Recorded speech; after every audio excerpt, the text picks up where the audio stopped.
Hello and welcome to this very special webcast courtesy of the European Institute of Health and Sustainable Development, EIHSD, about finding Europe-wide solutions to healthcare. Health is on fundamental value for humanity. Determinants of health, including properly staffed health systems, are a big issue for Europe and the globe.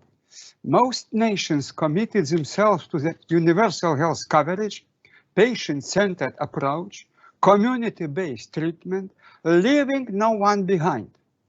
Achievements of all these noble goals is impossible without appropriate healthcare workforce. So first element of background is the fact that migration to OECD country and more generally globally has been increasing in the past decades. The total number of immigrants in the OECD increased by almost 50% in the past 15 years.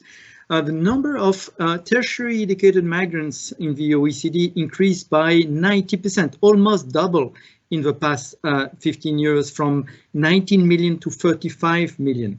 But at the same time, looking at education policy, we also see a large increase in medical students intake and graduates in many OECD and EU countries. As you can see, about a fourth of all doctors are foreign-born in the OECD, and about a sixth of all nurses. And third observation from these graphs is that the number of a share of foreign-born is higher than the share of foreign-trained, meaning that some people get training in the destination country, which could be linked to a different set of issues. One is that country of destination are actually contributing to the training of health workers. But second possibility, which happens in many cases, unfortunately, is that people initially train in their country of origin have actually to retrain because their qualifications are not recognized at destination. And globally, this is a global issue. Overseas development assistance and technical assistance need to be reinforced to help less advanced countries to build up a sufficient health workforce and strengthen their health system and mitigate the factors that are pushing health professionals to leave. You can also bring this last point in the European context and think about improve the system to improve the fairness and the solidarity mechanism the Commissioner was just talking about in order to balance indeed these two objectives, which are free movement. There is no question about trying to limit migration, but also ensuring equal access to healthcare to all.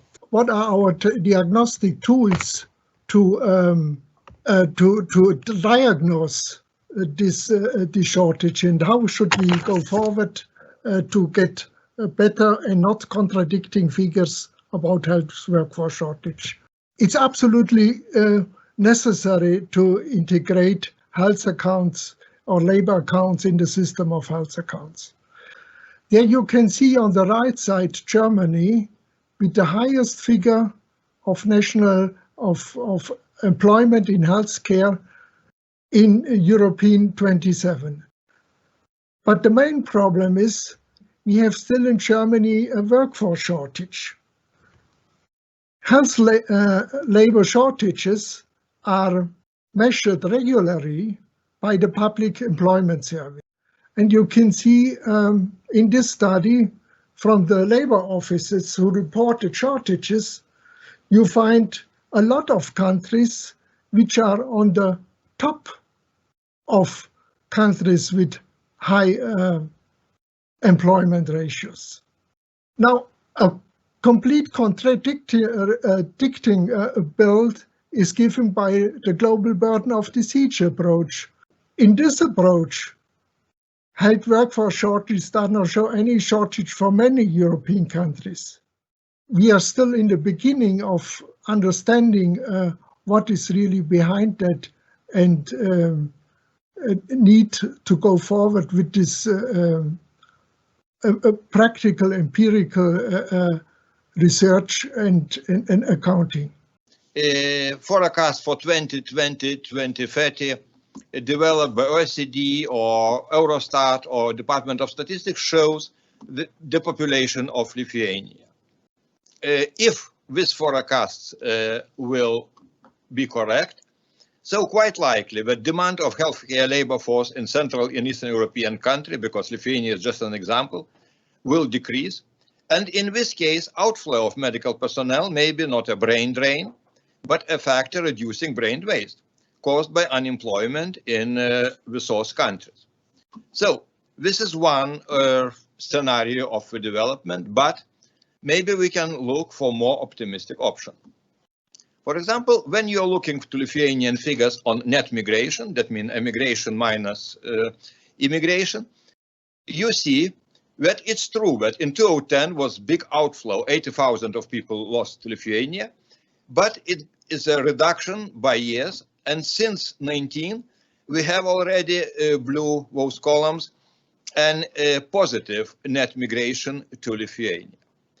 And here, based on this assumption that convergence may change migration patterns, two different forecasts.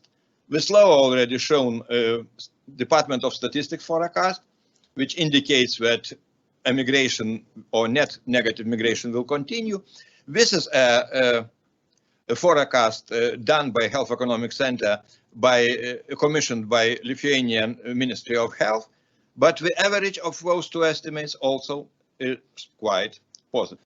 If so, quite likely we will have much bigger healthcare expenditures. Again, with a combination of those two forecasts, a stronger demand for health labor workforce, and that's why probably different outlook for migration of doctors from Lithuania as well as other countries. And now for conclusions. Countries of New Europe may gradually transform themselves from donors to recipients of workforce from third countries. Motive of this West migration in between EU countries from search for higher salary abroad may converge with those common to Western Europe. And the last question, should we talk about old and new Europe 15 years after the enlargement?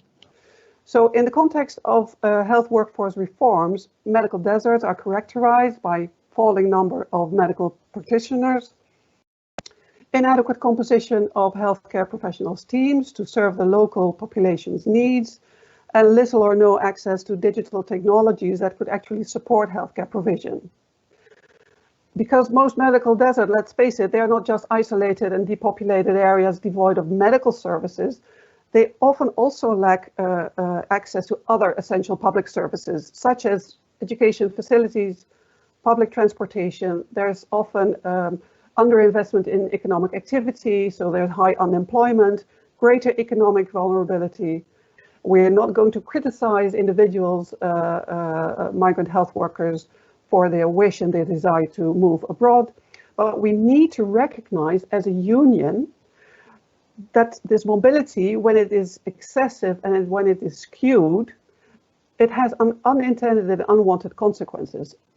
So the health labor market is not a free market in the purely economic sense, and we really have to abandon the idea, that idea, and treat it differently.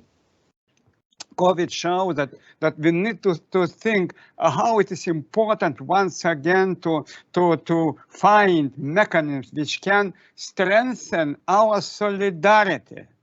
Healthcare workforce, shortages on the ground require much more efforts to develop more complex, multi-level mechanisms, but also keeping in mind solidarity and social fairness and equality.